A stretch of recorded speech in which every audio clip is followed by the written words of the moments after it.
Hi అండి. Welcome to our channel. నేను మీ west బెంగాల్‌లో తెలుగు అమ్మాయి. ఇంకా మార్నింగే హ్మ్. ఇల్లు గుమ్మాలైతే శుభ్రం చేసేసుకొని ముగ్గులు గట్ట పెట్టేసుకున్నా. ఇంకా వంటలైతే స్టార్ట్ చేసుకోవాలి. ఇంకా ముందైతే స్వీట్ అయితే స్టార్ట్ చేద్దాం అనుకుంటున్నా. అందుకోసమే పరమాన్నం అయితే పెట్టేసుకున్నా. ఇంక ఈ పరమాన్నంతో పాటు పక్కన పులిహోర కోసం చింతపండు పులుపు కూడా రెడీ చేసుకున్నా.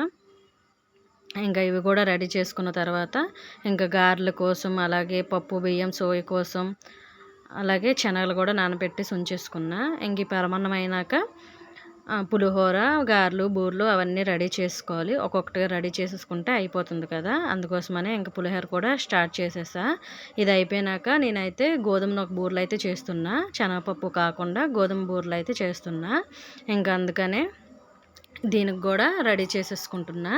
ఇంకా ఈ వంటల కోసం అయితే నేను అంటే మా అత్తగారు ముందుగానే వేరేగా వీటికి మాకు సా అంటే వంట కోసం పాత్రలైతే ఉంటాయండి. ఇవి వేరేవి యూజ్ చేస్తాం వంట కోసం. దేవుడు పూజ చేసేటప్పుడు మాత్రం దేవుడి కోసం అయితే వండుతాం కదా! అవన్నీ వేరేగా. ఇంకా ఇదిగోండి ఈ వంటలు చేసేటప్పుడైతే మాత్రం మా అమ్మే గుర్తొచ్చింది.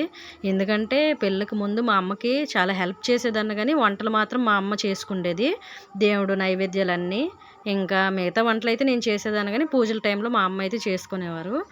ఇంక మా అమ్మ కూడా నాకు అనేదిలేండి. ఏ అత్తోరు వస్తారో గానీ అత్తోరికి మాత్రం అన్ని పూజలు ఉండాలి, అన్నీ నువ్వే చేయాలని.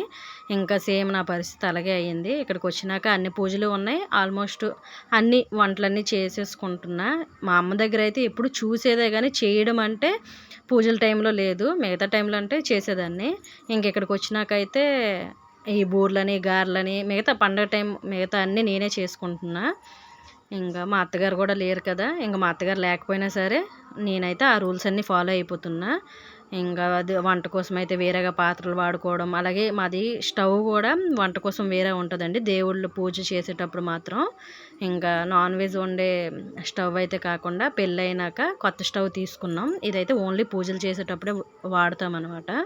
ఇంకా అన్నీ రెడీ చేసేసుకొని శనగల తాలింపు అవన్నీ చేసేసా. ఇంకా పులిహోర కోసం అయితే తాలింపు రెడీ చేసుకుంటున్నా. ఇది కూడా అయితే పులిహోర కలిపేసుకొని ఇంక పూజ కోసం అయితే రెడీ అయిపోవాలి. ఇంకా మా హస్బెండ్ కూడా డ్యూటీకి వెళ్ళొచ్చి చాలా హెల్ప్ చేశారు.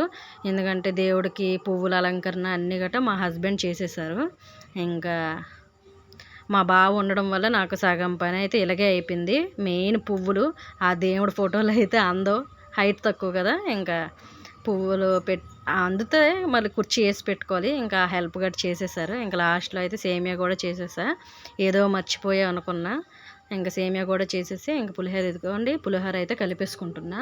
ఈ పులిహోర కలిపిన తర్వాత ఇవన్నీ మాకు కిందన దేవుడి గది కిందింట్లో. ఇంకా అక్కడికి తీసుకొని వెళ్ళిపోయి అన్నీ రెడీ చేసుకొని ఇంక పూజకైతే అలంకరించేసుకోవాలి. ఇదిగోండి ఈ చేస్తున్నంత సేపు టైం అయిపోతుందని ఇంక ఈలోపే వర్షం కూడా బయట విపరీతంగా. ఈ వర్షానికి వీటికి పని చేయాలంటే కొంచెం చిరాకుగా ఉంటుంది కదా! అది పూజల టైంలో వర్షం పడితే మరీ చిరాకుగా ఉంటుంది. ఇంక పర్లేదు ఎలా ఒకలాగా వంటంతా అయిపోయిన తర్వాత ఇంకైతే మా అమ్మవారిని ఇదిగోండి ఇలా అయితే అలంకరించుకున్నా. చూసేయండి. ఇంకా నా వీడియో కనుక నచ్చినట్లయితే లైక్ చేయండి, కామెంట్ చేయండి, సబ్స్క్రైబ్ చేసుకోండి.